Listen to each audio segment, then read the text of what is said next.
Parce que la population a droit de connaître et de comprendre la vraie information politique, économique et sociale. Oui, parce que la population a droit aussi à la parole. Suivez votre magazine Le Peuple. Une émission sociopolitique présentée par votre humble serviteur, Guilhem. Bonsoir, fidèles téléspectateurs de la RTA.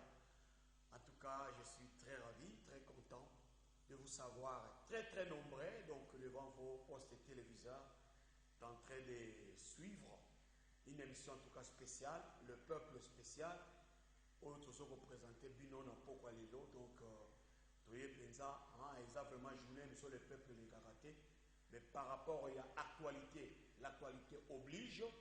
Vous voyez que ministre de province Congo central et Outiko Zoua, donc tout le jugement il y a cour d'appel où Outiko Binissa, jugement nango, il y a annulation d'élection, le 9 mai, il y a moi Oyo Tozanango, Oyo Ndeko Nabiso, Tokolutu Nabiso Diomindongala. À côté ça qui en recours pour l'annulation, il y a une élection, il y a un gouverneur au Salemaki le 9 mai, le lundi 9 mai, à la province Congo central. Donc l'actualité oblige. Dans le cadre de l'émission Le Peuple, émission Oyo, et l'Obela Rabana Moka, paysan a souci, il y a population, to yambi na pokwa lelo, ba leader, Oyo Bazali en même temps, par communicateur, il y a gouverneur Eli, Gibandu Ndungidi, où Azalaki élu ensemble na le vice-gouverneur Grace Nkwanga Bilolo, où Azalaki élu Lelo Oyo, pour n'avoir kumba dessiné, il y a province Nabiso, il y a Congo central. Na plateau Nabiso, il y a mission le peuple à Lelo, na zana ba communicateur, on est dans lobby en il y a le gouverneur Eli Gibandu Ndungidi, na gauche nanga awa, tozali na mwana mboka, oyo tobengi Eric Lukusa, G4, Azali, Mokonza Stricti, on va bien G4, Azana Bissoane na plateau. Bonsoir, Ndeko Eric. Bonsoir, Ndeko Guilhem. Merci beaucoup. Na pembe nanga awa tozana mwana mboka Michel Lenda, Azali Moko, il y a un communicateur, il y a gouverneur Guy Bandu, boye bien, Ndeko Michel Lenda, Aza sous son mouton présenté, Nabana Matadi. Bonsoir, Ndeko Michel Lenda. Bonsoir, mon confrère, mon frère. Bonsoir, Baimbo Kanyoso. Bonsoir, ma téléspectateur Nyoso. Oyo ya RTA, pe ya monde, mon babaji occasion, on a biso, na poko le topé na moi. Tozape kuna na suka, Ndeko na biso, Fumundangala, leader, Fumundangala, Ndungidi, parce que par rapport à l'élection Youtiko, Salema Awa, Banda Lelo, yé a lobby, comme on a commis, Fumundangala, Ndungidi. Donc, Azui Kombo ya gouverneur Gibandu. Bonsoir Ndeko Joël. Oui, bonsoir Ndeko Guilhem et Baïvanga.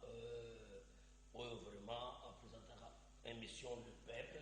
Parce que émission c'est la seule émission Oyo pour nous tenir sur Alanda à comprendre niveau bazo le grand niveau de la province à Congo central. C'est pour cela bazo bien en Fumu Dangala Ndungidi. Et Fumu Dangala Ndungidi et ça pourquoi?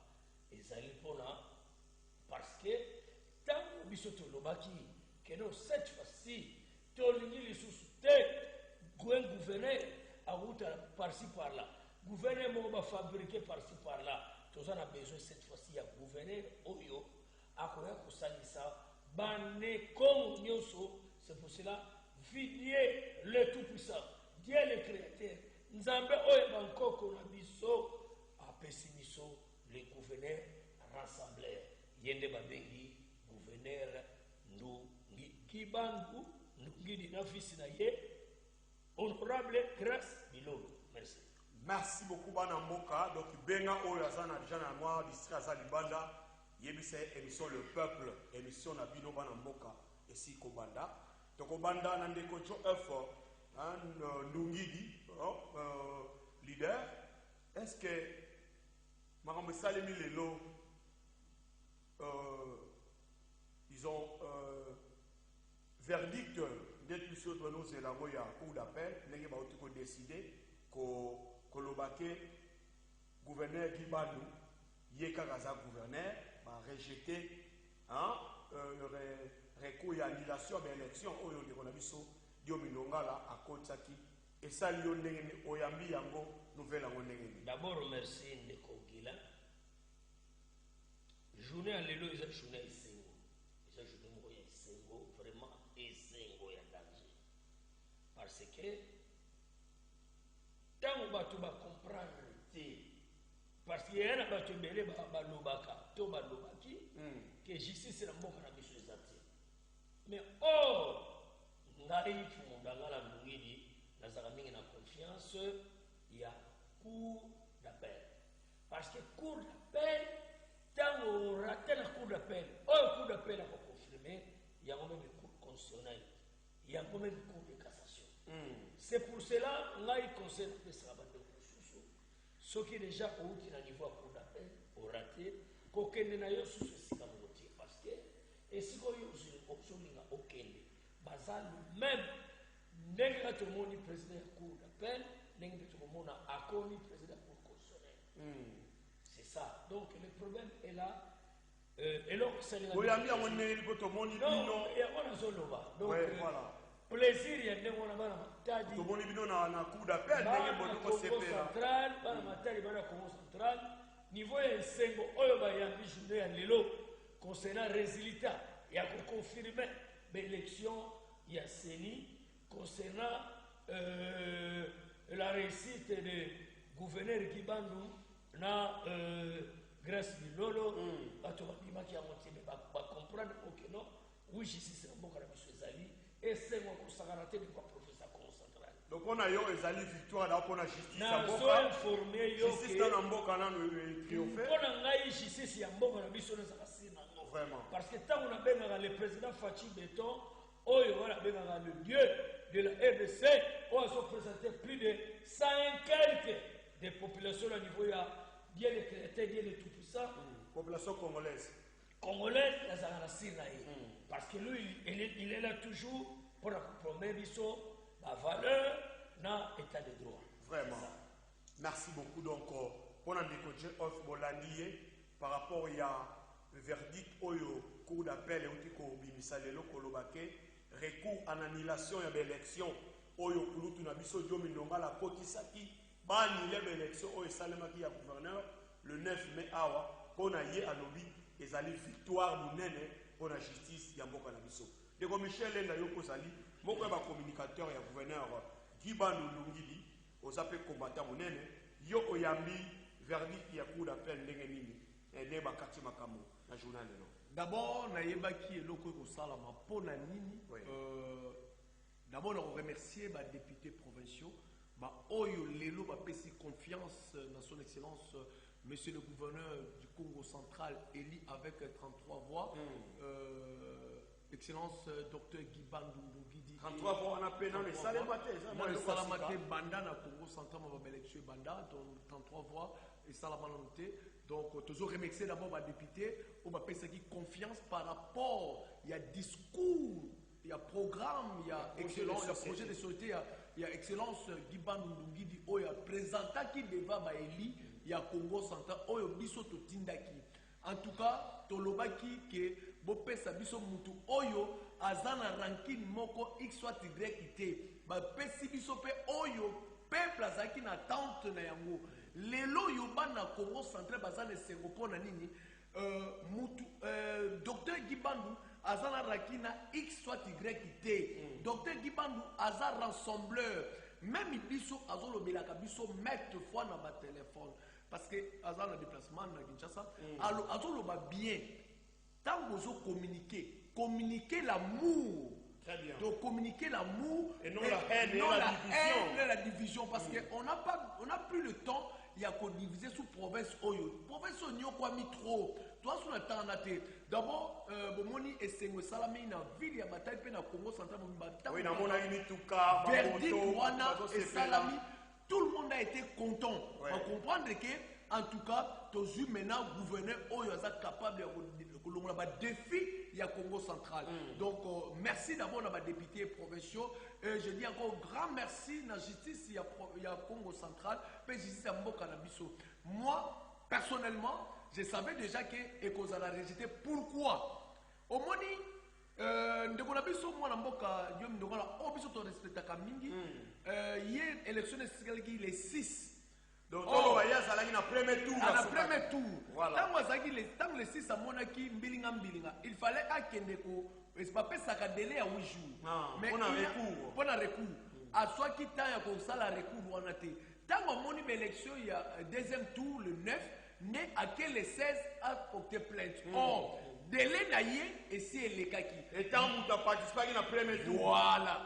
Moutou oya ko ko sala. Il fallait normalement à côté recours na premier tour. Na premier tour voilà. Moutou ko ta recours o bako yambango recevable et fondé ezaki maman Ngoudianza. Oh, la grande dame maman Ngoudianza maman est monde. Tant kaka docteur Bimi gouverneur avec 33 voix. Premier moutou a remixé qui maman Ngoudianza. Très bien. Deuxième chose, c'est ça la malamu. A eu projet de société naïe. Alors, excellence, monsieur le gouverneur. Très bien. Ce qui au coquille comme ça, la boye. Mais c'est ça. Souci n'a plus c'est ça. Oui, alors, il y a un projet dans la qui boye. Voilà. Ce qu'on soit en côte, ça va être un programme naïe. On intérêt la population. Voilà. Oui. On dit Congo, mon côté à Kogi, Moussapimo sur la donc il faut 5 Missapi, sur la excellence Guibando Arros à la mon côté. Il faut sangana ba fils et fils. A fédérer ma force pour être professeur que le bosso.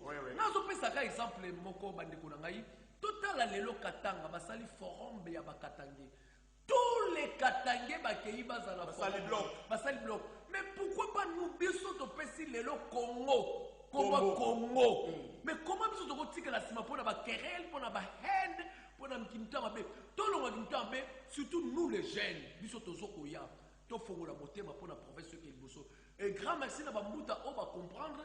Comme il non, faut tout bon sa province na biso. Tout le qui est sous boité. Donc vraiment merci na parole peut-être merci d'abord na victoire à l'élo. Victoire à l'élo ça pour le peuple Congo, pour le peuple Neko, pour le peuple Bakongo. Donc on a la moulou, on a monsieur, on a mungala, on a oyo vivaka na Congo central. Victoire les apôtres na binonio, merci beaucoup. Donc de Michel Lenda pona ya lobby, victoire à l'élo nenge cour d'appel na biso matade uti ko kata dossier ya recours ko ekotaki kolutu dio mindonga la balobi za recevable te et ko ko simba te pona ya lobby ezali victoire munene pona peuple de Congo parce que province oyo et nyokwami to souffrir mingi pour le décollage et le développement, tant que Kisikoyo, pour la province de Congo central, et que les Liboso et développer Makamuno ce qui est bien. Tous les gens qui ont G4, autonomie de Eric Lukusa. Eric Lukusa, vous allez beaucoup de communicateurs et gouverneur Guibandou Lungidi, le nouveau gouverneur de la province. Yo Oyambi, décision à cour d'appel, Nengenini, na côté na yo. Tout d'abord, Nego Guilain. Nous avons d'abord remercier le chef de l'État Félix Antoine Tshisekedi Tshilombo. Kobanda, président de la République Azimbo Kaoyo, il y a solo état de droit et continue à faire vraiment. Parce que les gens ont autant la réconciliation et comme ça déjà on a moins na Katanga et la qui c'était moto on a tapé na moto nzamba tindi la kibiso. Donc biso banso tant que fanda qui toka qui mot d'ordre il y a chef de l'État Félix Antoine Tshisekedi Tshilombo alba qui na biso neti ngala za cadre IDPS aibisa ki biso lobi aller soutenir ce monsieur là Guibandou parce que il y a des valeurs il y a solo pour na bande Congo muta ko faire développer province au ya Congo central c'est Guibandou c'est pour cela tant que propagande de bandits on a eu le temps de soutenir Guibandou parce que tu sais que Guibandou azali na yebite na lobanini mais tu yebaki tant que tu es dans le deuxième tour Guibandou a gagné l'élection dans le Congo central et là quand il bosso c'est ça qui monte manangai par rapport il y a nenge coup d'appel maman fertilité Ngoudianza d'abord OK acte na ye akozaki ya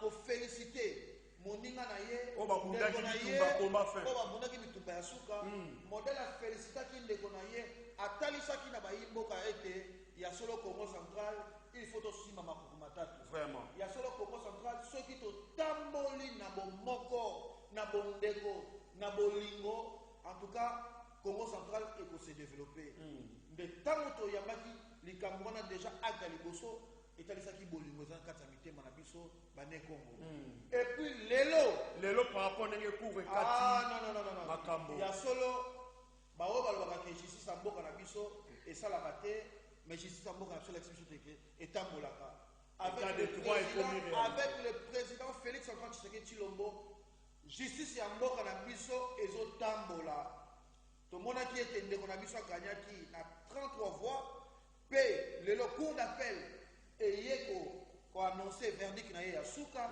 ete ndeko Gibandu nde azali gouverneur eli ya Congo central toyambaki yango na esengo bomonaki ete population ya Congo central ndenge nini basepelaki lolenge bazalaki na balabala mpona kotalisa esengo na bango na gouverneur na biso ya sika Gibandu en tout cas Nzamba Lola atindeli biso moto oyo akofaire développer province oyo moto oyo akomema lisusu bomoko na kati ya province ya Congo central.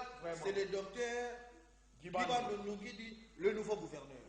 Donc merci beaucoup. Donc Bolandi tout à table n'enge bandeko ba outi ko s'exprimer mais ndeko Joe F totamboli na bino parce que moi aussi je vous ai accompagné étant journaliste kotala comment ambiance ezalaki na ville Matadi mais na landi bato bazoloba ke toyambi na mboka kofongwama mais toza na besoin ya misala esalema po tondima mpenza ke mbala oyo changement esalemi okoloba nini na population parce que tosenti mpenza ke population azozela na motema kofungwama amona baréalisation na misala kosalema po te Congo central ekende liboso nini yokoloba na population bazotala yo par rapport ya nouveau gouverneur na biso Gibandu Ndungidi oyo autozala eli mpona kokumba destiné ya province oyo.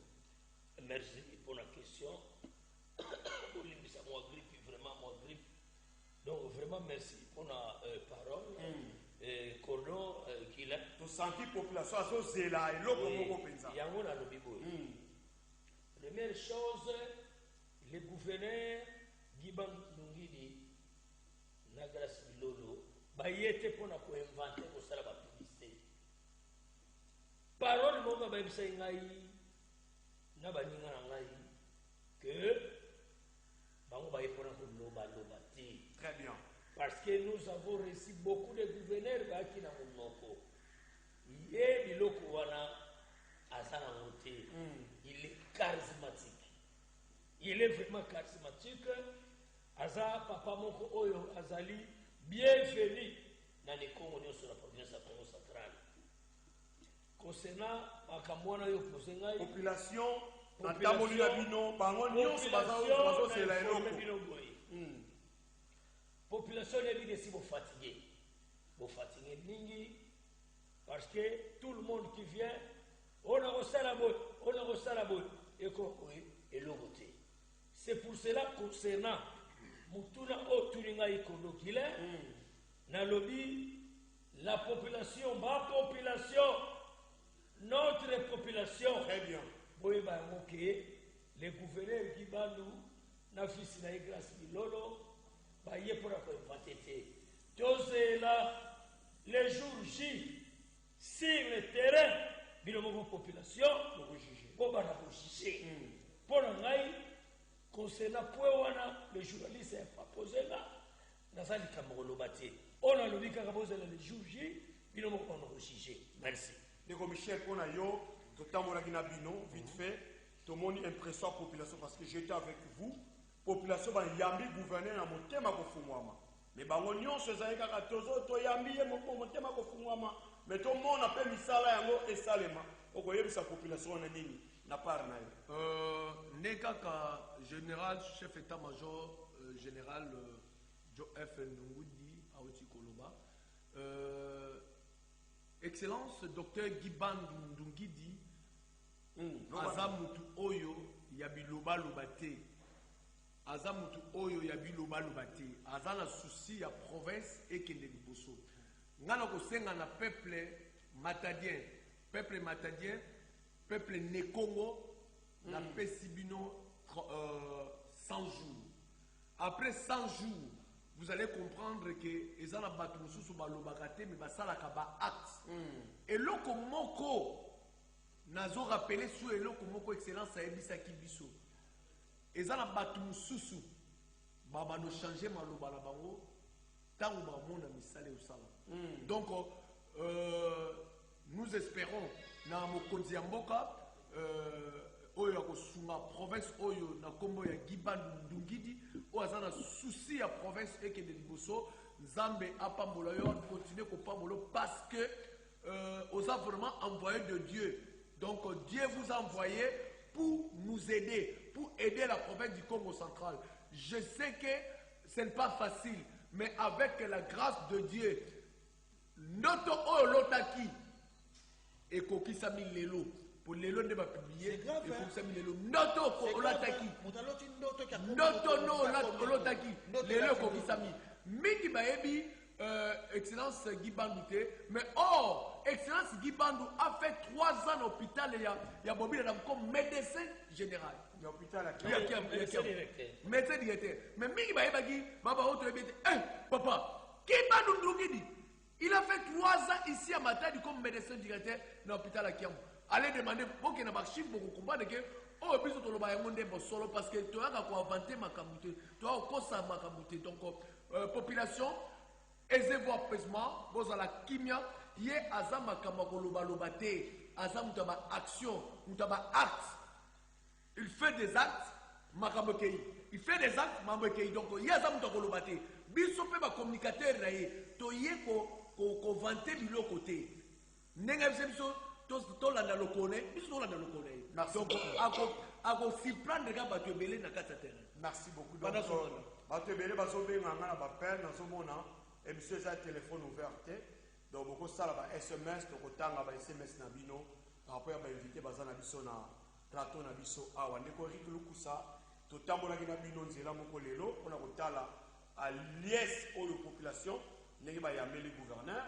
Bango nyonso, mitema eza kufungwama, balobi gouverneur ya ne motema na bango peuple eza kufungwama pona ye. Mais bazo zela, misala et salema. Yo na pas no koloba nini. Pour la population bazotala biso.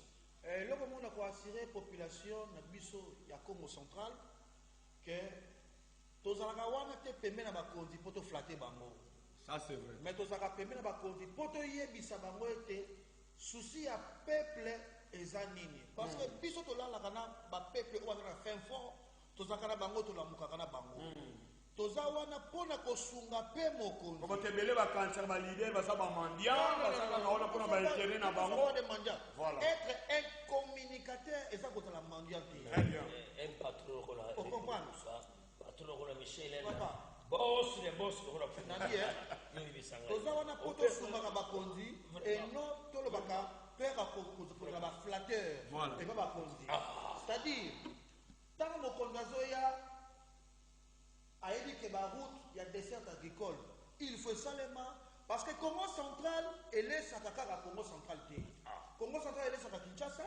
Congo central, elle est à Vitayaka. Bandundu. Congo central, elle est à Lubumbashi. Donc, Congo central, elle est à voire même na Congo Brazzaville. Vraiment, vous comprendre. Donc, Congo central, elle est deuxième ou troisième ville où elle est poumon d'acier, il y a RDC. Donc, les gens doivent savoir que le gouverneur Oye Lelo Nakati ya Congo central, le gouverneur Oyo Arosunga Congo central, mais Arosunga une grande partie de la République démocratique du Congo. C'est pour cela. Toza pembeni ya mokonzi, poto yebisa ye mokonzi sika oyo osuki wana te tala esenge tosala boye. Peuple ne Congo bozala sike bozwi moto malamu, bozwi moto oyo aye. Ata soki a kopesa 100% te mais 90% ya population ya Congo central et qu'on a bien nourri bakosepela na mosala kitoko oyo le nouveau gouverneur le docteur Guy Bandou Ndungidi aye kosala na kata Congo central. que nous tendons presque à la boucle de cette intervention. Mais de Kocho F, nayebi te ndanga la ndungili limisanga na kombo na yo ndeko na ngai nayebi te to meseni komona na province oyo ba gouverneur nyonso bayaka bazalaka toujours combattu. Mais lelo oyo province ya Congo central eza na chance ya kozwa gouverneur oyo nano agera ata eloko moko ya leta te aswana na mutu te mpo na ye politique abandi yango à peine. Okoloba nini na bato balingaka toujours koagite mai mpo na province ebima toujours na disordre babanda kobundisa gouverneur mpo na enfin ke mandat na ye eloko esalema te. Nini okoloba na bato bakreaka toujours badesordre mpo te province ya Congo central ese développer te. Merci pour la parole. En quelques deux Oui, merci pour la parole de Kokila. Pour votre information, nous avons informé Bino que le docteur Gibandou, d'abord, un agent gouverneur Mokoboaye, ou à sa chasse. Chasse! Naba Oyo, Tamsusu, comprendre en français, je peux dire que Oyo, Nanu, Asala et Lomote, nous autres sommes qui n'ont pas la base sur la Vierge. Mais quand le baptême, on a boyoki que Azal on a basi au mère vierge, Azali papa Oyo, Azali poilou nane. Premier étudiant Oyo, Abimana, université, Inibaz, ko lelo to mo benga Ika. A distinga. Ko distinga. Mayele les 80 pourcentage les 80 Monisco Monisco service américain aussi a récupéré en tant que médecin général. Donc il est là, il est médecin sans frontière. Neneko Michel Antoine Sabilo que à Sala na Kiamvu 3 ans. Hôpital Kiamvu na Lomia. Hôpital Kiamvu à Sala 3 ans. Hôpital Kiamvu à Sala 3 ans. Docteur Gibandou. Voilà. Toyera makambo o Italie, pétrole, mine, nini. Azali administrateur kuna. Le leloso to mega kusomwa pétrole, to mega kusomwa nini otosanga. Grâce à lui azalaka. Mademoiselle Belé, donc to jour, il y a une émission moko spéciale, to bana expliquer bino eloko moko. O ya sala. Donc pour na ba o ba meka zala bref neko. Moi conseil parce que tout le monde va gouverner nyonso ba lekakawa na ba o baza wana ide ko sala mabete ba ina ide ba to ma province mera bandika musala bandoki wana balinga Congo central ke ne liboso te bitumba e bandi. Moi conseil na ba politicien na ba acteur politique ba ngone bambuta ba politicien ba grand frère topé sa confiance na le docteur Gibandou. Parce que papa ya Batou, Banselo a dit le mot il est là, c'est grâce à tout pour ça. Le tout pour ça, il est monté là, banco pour la biso. Zama pour la biso, il a dit Azara. Boyana ba conseil, on a bossé la maquille dans la télévision. Très bien. On les gars tellement va dire critiquer. Non, le docteur qui va nous en appeler ça la moitié. Il y a kana ba conseil, on a ma yé, on nous en a beau.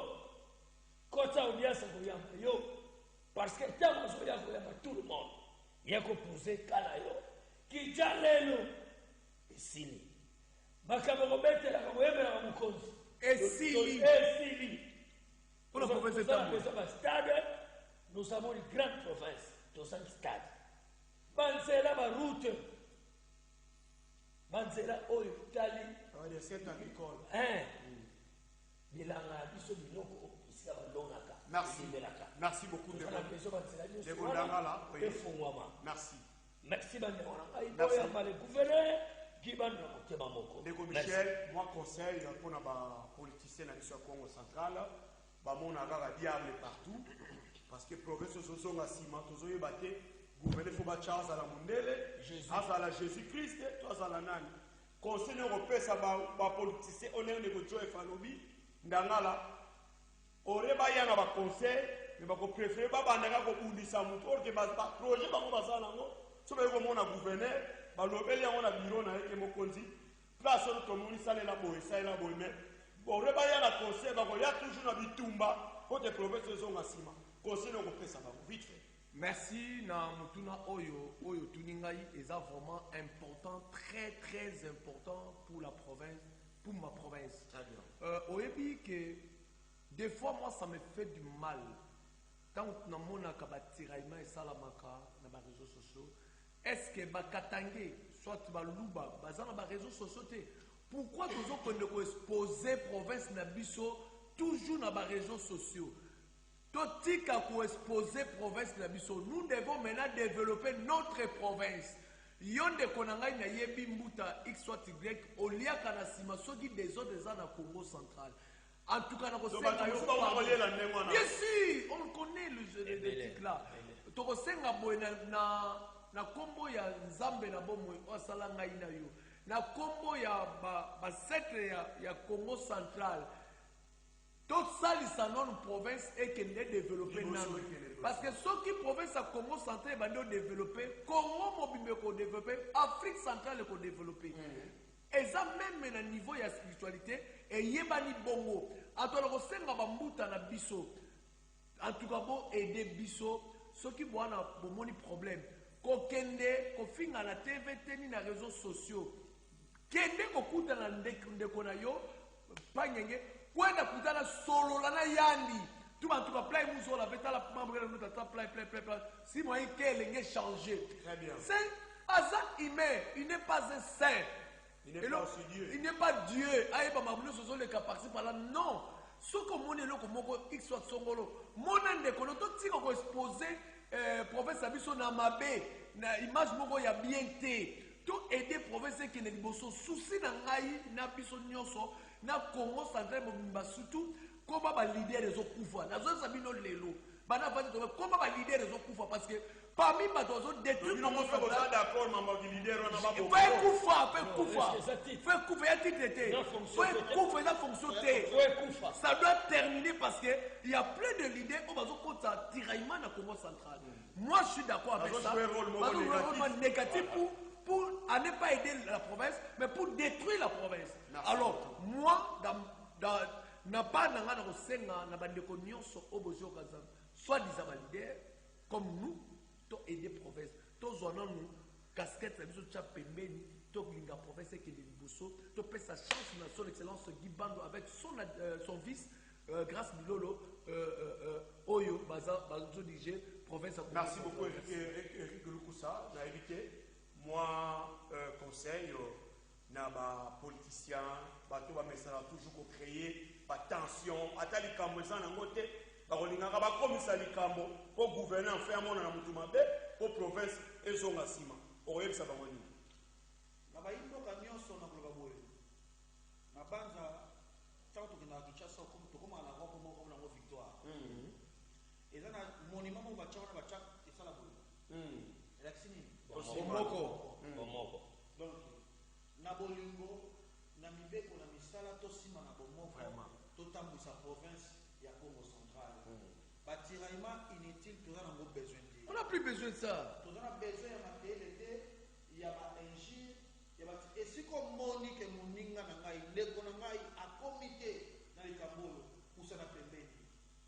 Et ça n'a barricade de mon côté, où ils ont élobé. Soko qui est un service à protocole, au sein de l'audience, Guy Bando va te recevoir. Alors, ce n'est pas pour rien que ça la mission de mon mato il balé. Mon contact solo et boka à l'oralité, mon côté, ayoki kotoyo, ayoki pe kotoyo, pour te aller la solution pour la population.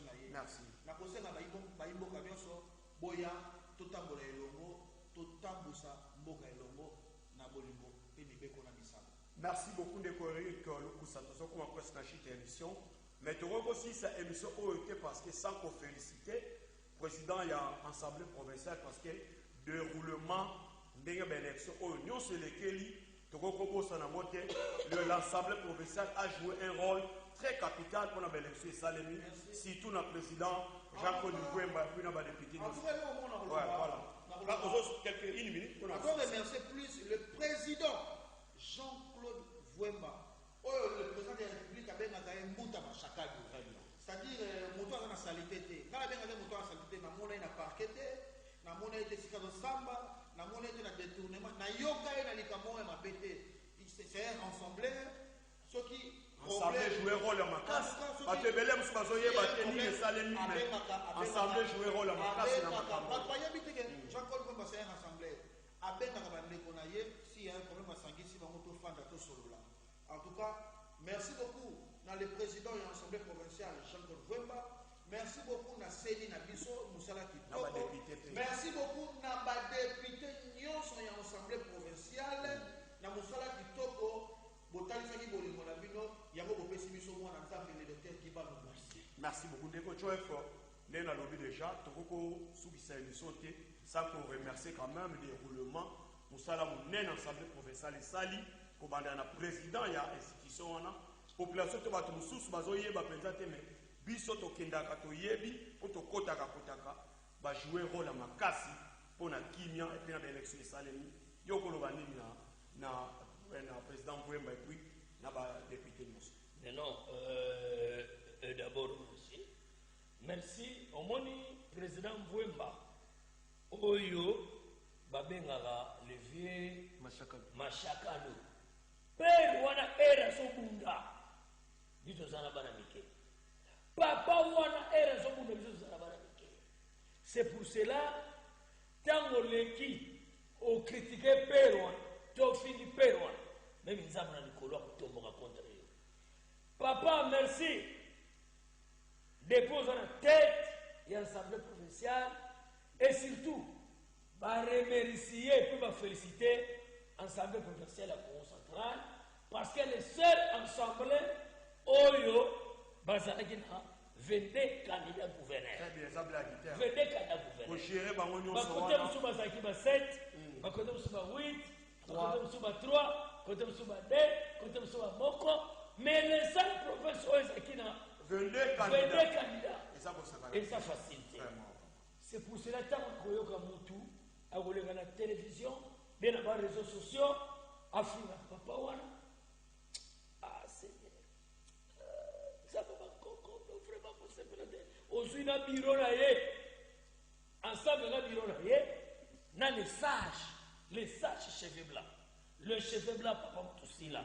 Non, Zio Asala, Batobele Babouba. Non, excusez, Batobele Babouba de père wana papa Moussi Batenoana. Oh, Batenoana. Oh, basali yomoko bloc tala lelo 22 candidats ndenge basali ya. Merci beaucoup. Sans problème. Merci. Soki boyoki candidat luki problème contre papa Matoussil, contre le président Mouemba, ton papa Matoussil, contre le bureau, contre les députés provinciaux à sa démo. Merci, merci de votre merci. De Michel, le dernier mot, parce que nous sommes les qui awa, bisona bino, surtout bisona journaliste, bino mazaba leader. Il rôle à mon assemblée provinciale est joué. Et quand on parle de l'assemblée provinciale, on voit directement son président. Et ce qu'on va par rapport à rôle joué. Première question posée à Kingaï, Batol Bosso n'a remercié qui est député. N'a remercié qui est député pour l'année. Par rapport à management Oyo, le président Jacques-Claude Mouemba a mené dans 4 assemblées provinciales. Donc, c'est un papa là, en tout cas, Aza Moutou Oyo Bisso Bajen, faut te protéger. Là, je vous dis ça. Je vous dis clairement, nous les jeunes, nous devons le protéger, ce monsieur. Parce que, on m'a dit, Batou Oyo Baza a souci à province, pays à pays, Baza et Beleti. Je me rappelle encore, il y a un jour, à la nuit de Bamba, qui est homme d'État. Donc, Azana à Géna, il y a un homme d'État pour la province, pour le pays. Papa Jean-Claude Mouemba, Kofi Ngombe vient à Bisso Machaka de Mouta, Nzamba continue à protéger. Et Bisso Baleki, nous devons, il y a cause à la pembe na yo, pour tous les wana, pour na lobby na Bisso parce que Bozo Kokende. ava ozokende te biso fo tozalaka pembeni na bino po ete tozwa mayele oza nango po ete ntango tokokola tokamba baninga mosusu. Et puis merci na dio bosali na mbuta na biso papa sage papa Matusula Manglungeni. Merci. Pona batu mosusu bazo comprendre te ke batu bakati ke oh ndenge za rien bapasa. Joël Falobi yango déjà, donc merci beaucoup. Totanga moi quelques messages parce que la monde batu belé ba commis. Quelques messages quand totanga nyo sote mes fils kendambu. Mutu moko alobi en plus na matali bandimaka batu te. Groupe Alanda message oh s'il vous plaît. Josué 1 chapitre 8 verset 8 à 9. Chapitre 1 verset 8 à 9. Exode 14 verset 14. De la Herbo.